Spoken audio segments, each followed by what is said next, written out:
Hey everyone, welcome back to the channel. Today we have some exciting news. The Solus team has officially released Solus 4.9, codenamed Serenity. This is the latest stable snapshot of the independent Linux distribution that offers Budgie, GNOME, KDE Plasma, and Xfce desktop flavors. Solus 4.9 is powered by the long-term supported Linux 6.18 LTS kernel.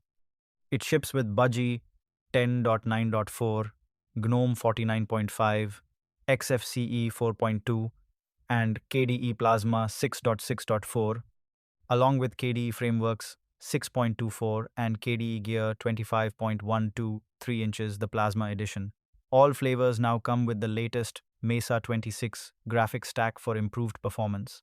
One of the notable changes in the Budgie edition is the new default terminal called Ptyxis.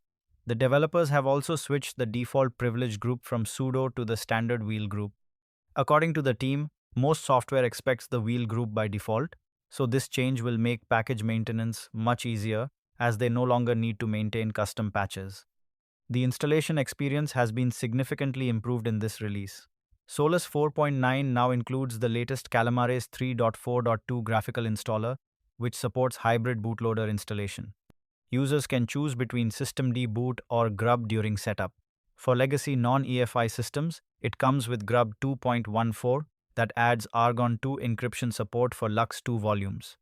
This also enables TPM-based automatic unlocking of encrypted partitions without entering a passphrase every time you boot.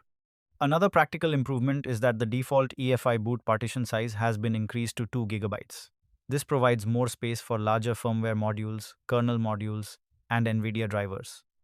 If you want to try Solus 4.9 Serenity, you can download the Budgie, GNOME, KDE Plasma, or Xfce editions from the official Solus website.